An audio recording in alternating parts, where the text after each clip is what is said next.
வணக்கம். இன்றைக்கி நம்ம பார்க்க போகிற சமையல் என்னென்னா ஒரு லஞ்ச் மெனு தான் பார்க்க போகிறோம். மீன் மேக்கர் வச்சு ஒரு மட்டன் குழம்பு மாதிரியே ஒரு குழம்பும், பட்டாணி காலிஃப்ளவர் வச்சு ஒரு மிளகு மசாலாவும், அதுக்கப்புறமா ஒரு சூப்பரான புசு புசுன்னு ஒரு முட்டை ஆம்லேட்டு தான் இந்த லஞ்ச் மெனுவில் பார்க்க போகிறோம். டேஸ்ட்டு நல்லாயிருக்கும். இன்றைக்கி இருக்கிறத வச்சு ஒரு சிம்பிளான லஞ்ச் மெனு ரெடி பண்ணியிருக்கேன். ஸோ வாங்க வீடியோக்குள்ளே போகலாம். ஒரு குக்கர் எடுத்துக்கலாம். இப்போ தேவையான அளவுக்கு எண்ணெய் சேர்த்துக்கலாம். நான் இன்றைக்கி குக்கரில் தான் வைக்க போகிறேன். நீங்கள் எப்படி வைப்பீங்களோ அது மாதிரி வச்சுக்கோங்க. எனக்கு குக்கரில் வச்சா தான் பிடிக்கும்.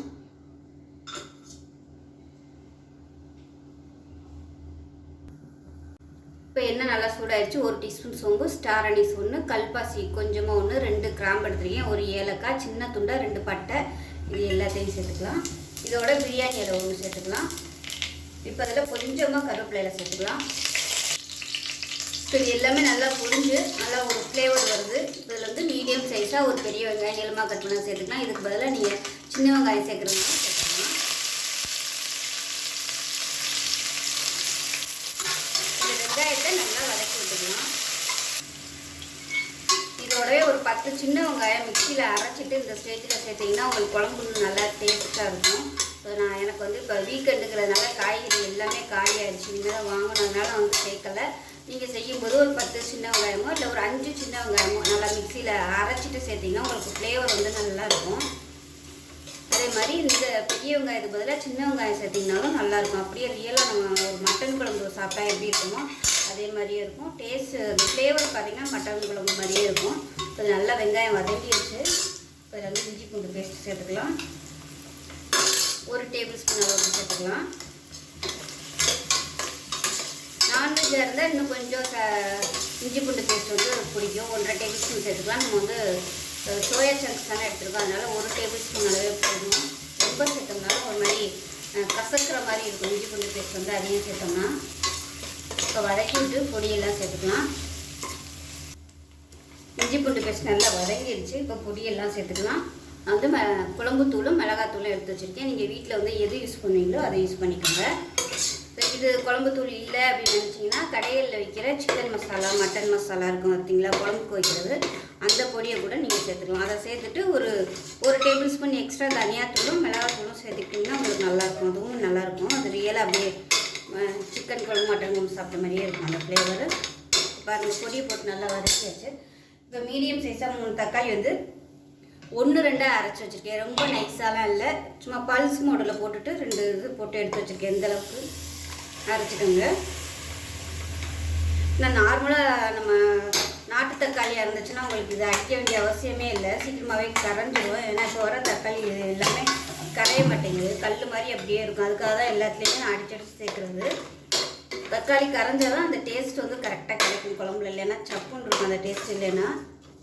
இப்போ இது நல்லா வதங்கி எண்ணெய் பிரிஞ்சு வரட்டும்.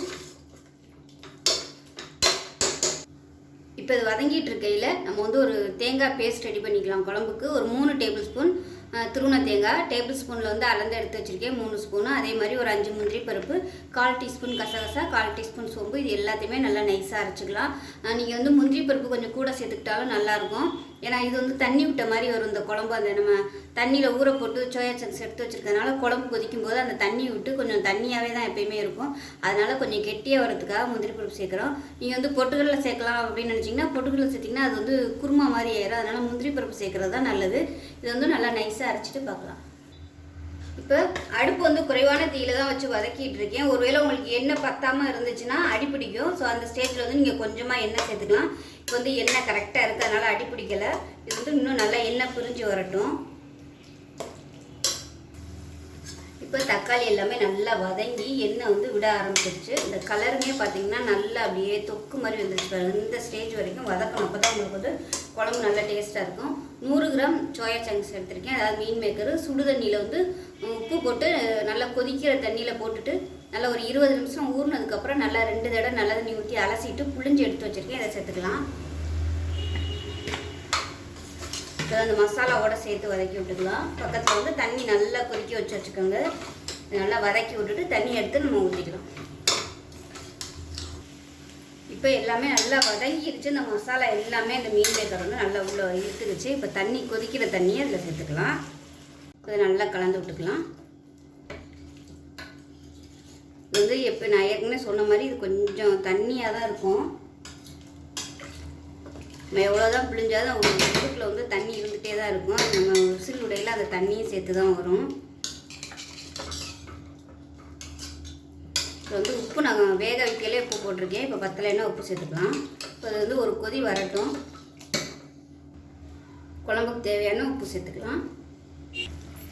இப்போ குழம்பு நல்லா கொதிக்க ஆரம்பிக்குது. இந்த ஸ்டேஜில் நம்ம அரைச்சி வச்ச தேங்காய் பேஸ்ட்டை சேர்த்துக்கலாம்.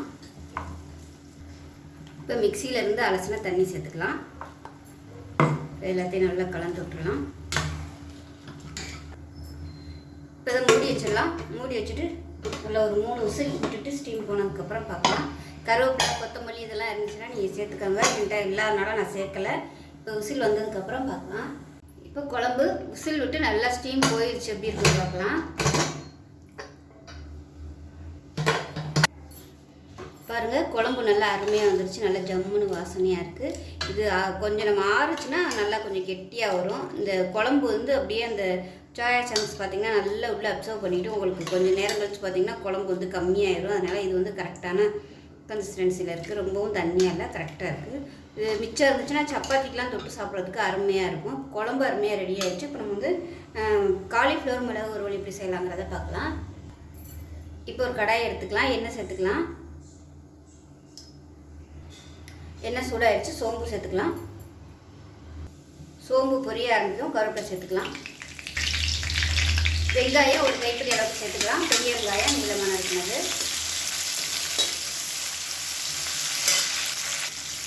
குழம்புல பட்டை கிராம்பு போட்டிருக்கிறதுனால நான் வந்து இந்த காலிஃப்ளவர் மசாலாவுக்கு பட்டை கிராம்பு போடலை. ஏதாவது ஒன்று மட்டும் சேர்த்தா போதும். எல்லாத்துலேயுமே பட்டை கிராம்பு போட்டோம்னா மசாலா வாசனை அதிகமாக இருக்கும், சாப்பிட்றது ஒரு மாதிரியாக இருக்கும். அதனால் நான் போடலை. விருப்பம் இருந்தால் நீங்கள் சேர்த்துக்கலாம். வெங்காயம் வதங்கிடுச்சு. இது வந்து 1 டேபிள் ஸ்பூன் தனியாத்தூள் சேர்த்துக்கலாம். கொஞ்சமாக மிளகாத்தூள் சேர்த்துக்கலாம். காரம் எவ்வளோ தேவையோ அதுக்கு தகுந்த மாதிரி சேர்த்துக்கோங்க. மிளகு தூள் வேறு சேர்க்கப்புறம் அதனால் கொஞ்சமாக சேர்த்துக்கலாம். 1 டேபிள் ஸ்பூன் மிளகாத்தூள், கொஞ்சமாக மஞ்சள் தூள் சேர்த்துக்கலாம். இது எல்லாத்தையும் வதக்கி விட்டுட்டு இஞ்சி பூண்டு பேஸ்ட் வந்து சேர்த்துக்கலாம்.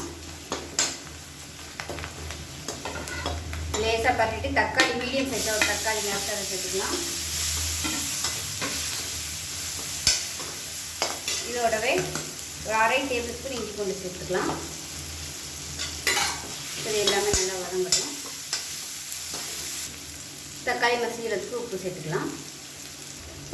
இப்போ தக்காளி நல்லா மசிய ஆரம்பிச்சிருச்சு. இந்த ஸ்டேஜில் பார்த்திங்கன்னா ஒரு 1/4 பூ அளவுக்கு காலிஃப்ளவரும் ஒரு 2 கைப்பிடி அளவுக்கு பட்டாணியும் எடுத்திருக்கேன். காலிஃப்ளவர் வந்து மஞ்சத்தூள் உப்பு போட்டு ஏற்கனவே வேக விட்டு வடித்து எடுத்து வச்சுருக்கேன். பட்டாணியும் சேர்த்துக்கலாம். இது வந்து வீட்டில் கொஞ்சம் இருந்ததுனால நான் வந்து பட்டாணி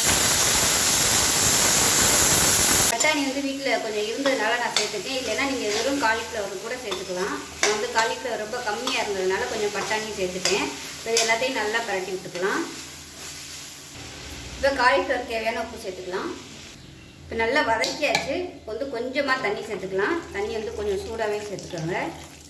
ஏன்னா பட்டாணியெல்லாம் வேகணும், அதுக்காக சேர்த்துக்கலாம். காலிஃப்ளவர் வந்து எப்பவுமே சீக்கிரம் வந்துடும். பட்டாணி வேகிறதுக்காக மட்டும் கொஞ்சமாக தண்ணி சேர்த்துருக்கேன். இப்போ அதை மூடி வச்சிடலாம், வேகட்டும். பட்டாணி வந்து வீட்டில் கொஞ்சம் இருந்ததுனால நான் சேர்த்துக்கேன். இல்லைன்னா நீங்கள் வெறும் காலிஃப்ளவர் கூட சேர்த்துக்கலாம். நான் வந்து காலிஃப்ளவர் ரொம்ப கம்மியாக இருந்ததுனால கொஞ்சம் பட்டாணியும் சேர்த்துட்டேன். இப்போ எல்லாத்தையும் நல்லா பரட்டி விட்டுக்கலாம். இப்போ காலிஃப்ளவர் தேவையான உப்பு சேர்த்துக்கலாம். இப்போ நல்லா வதக்கியாச்சு. இப்போ வந்து கொஞ்சமாக தண்ணி சேர்த்துக்கலாம். தண்ணி வந்து கொஞ்சம் சூடாகவே சேர்த்துக்கோங்க. ஏன்னா பட்டாணியெல்லாம் வேகணும், அதுக்காக சேர்த்துக்கலாம். காலிஃப்ளவர் வந்து எப்பவுமே சீக்கிரம் வந்துடும். பட்டாணி வேகிறதுக்காக மட்டும் கொஞ்சமாக தண்ணி சேர்த்துருக்கேன்.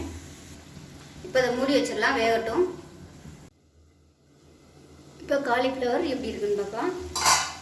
பாருங்கள், தண்ணியெல்லாம் நல்லா வற்றி வச்சு பாருங்கள். இன்னும் கொஞ்சோண்டு தான் தண்ணி இருக்குது. இப்போ இதுவும் நல்லா வற்றணும். இப்போ வந்து ஹை ஃப்ளேமில் வச்சுக்கலாம். நான் இப்போ வந்து மீடியமாக தான் வச்சுருந்தேன். கொஞ்சம் தான் தண்ணி இருக்குது, அதனால் ஹை ஃப்ளேமில் வச்சோம்னா சீக்கிரமாகவே வற்றிடும். அது நல்லா வற்றட்டும். இந்த ஸ்டேஜில் நம்ம மிளகுத்தூள் சேர்த்துக்கலாம். இப்போ இதில் ஒரு 1/2 டீஸ்பூன் போல் மிளகுத்தூள் சேர்த்துக்கலாம். அதே மாதிரி ஒரு 1/4 டீஸ்பூன் போல் சோம்புத்தூள் சேர்த்துக்கலாம். 1/4 டீஸ்பூன் போல் கரம் மசாலா சேர்த்துக்கலாம். கொஞ்சமாக சேர்த்திங்கன்னா போதும், ரொம்ப சேர்க்கணும்னு அவசியம் இல்லை. லைட்டாக அந்த ஃப்ளேவருக்காக தான். இந்த இஞ்சி பூண்டு பேஸ்ட்டெல்லாம் போட்டிருக்கிறதுனால கொஞ்சம் அந்த லைட்டாக இருந்துச்சுன்னா நல்லா இருக்காதுக்காக சேர்த்துருக்கேன். இப்போ நல்லா வற்றட்டும். இதில் நான் வந்து தேங்காய்லாம் அரைச்சி ஊற்றலை. குழம்புல தேங்காய் ஊற்றிட்டதுனால இதில் வந்து நான் ஊற்றலை. உங்களுக்கு விருப்பம் இருந்துச்சுன்னா நீங்கள் தேங்காய் பேஸ்ட் வந்து அரைச்சி சேர்த்துக்கலாம். இப்போ தண்ணி நல்லா வத்திருச்சு. இந்த ஸ்டேஜில் நல்லா குறைச்சி வச்சிடலாம். குறைச்சி வச்சுட்டு நல்லா சுருண்டு வர அளவுக்கு நல்லா அப்படியே பரட்டி விட்டோம்னா அருமையான காலிஃப்ளவர் மிளகு மசாலா ரெடி ஆயிடும். இந்த மாதிரி நல்லா பரப்பி விட்டுங்க.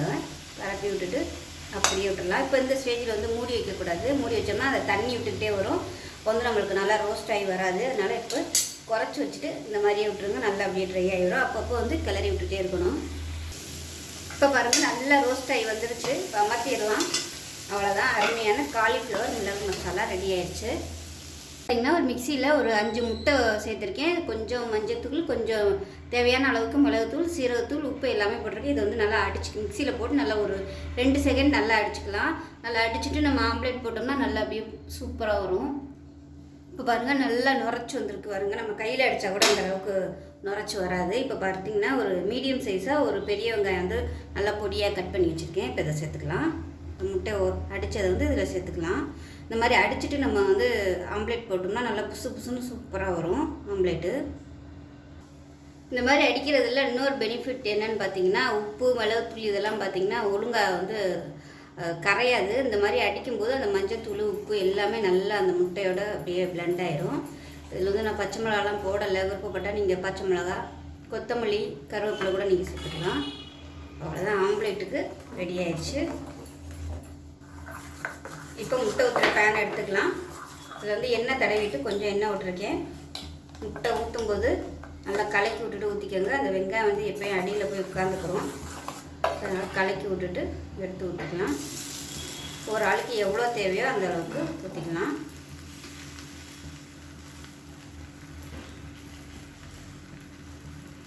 மீடியமான ஃப்ளேமில் இருக்கட்டும். இது வந்து நீங்கள் சின்ன பர்னர் யூஸ் பண்ணிங்கன்னா உங்களுக்கு நல்லாயிருக்கும். நான் வீடியோ காமிக்கிறதுக்காக இந்த பர்னர் யூஸ் பண்ணியிருக்கேன். இல்லைன்னா நார்மலாக நான் சின்ன பர்னர் தான் இந்த பேனுக்கு வந்து யூஸ் பண்ணேன். இப்போ இதை மூடி வச்சிடலாம். இப்போ இதை திருப்பி விட்டுடலாம்.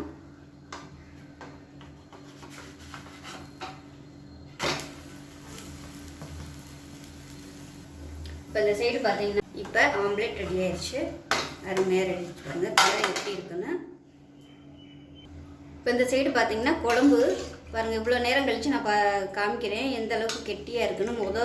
சூடாக இருக்கையில் இருந்ததை விட இப்போ நல்லா கெட்டியாகிடுச்சு பாருங்கள். அதுவும் இந்த சோயா சங்க்ஸ் பார்த்திங்கன்னா எல்லாம் அப்படியே குழம்பு ஃபுல்லாக இழுத்துரும். பார்த்தீங்களா எந்த அளவுக்கு இழுத்துருக்குன்னு. அதனால் எப்போயுமே இந்த குழம்பு வந்து கொஞ்சம் அப்படியே ஆரம்பத்தில் பார்த்திங்கன்னா கொஞ்சம் தண்ணியாக தான் இருக்கும். போக போக குழம்பே இருக்காது. இன்னும் நேரம் ஆக எல்லாத்தையும் அப்படியே உள்ளே இழுத்துக்கிறோம் வந்து. இப்போ பாருங்கள், சாதம், மீன் மேக்கர் குழம்பு, காலிஃப்ளவர் பட்டாணி போட்டு ஒரு மிளகு மசாலா, முட்டை ஆம்லெட்டு. ஸோ இதுதான் ரொம்ப சிம்பிளான லஞ்ச் மெனு. ஸோ இருந்ததை வச்சு இன்றைக்கி வந்து ஒரு லஞ்ச் மெனு ரெடி பண்ணியிருக்கேன். ஸோ இந்த வீடியோ பிடிச்சிச்சின்னா லைக் பண்ணுங்கள், கமெண்ட் பண்ணுங்கள், சேனலை சப்ஸ்கிரைப் பண்ணுங்கள், பக்கத்தில் பெல் பட்டனையும் ப்ரெஸ் பண்ணுங்கள். நன்றி.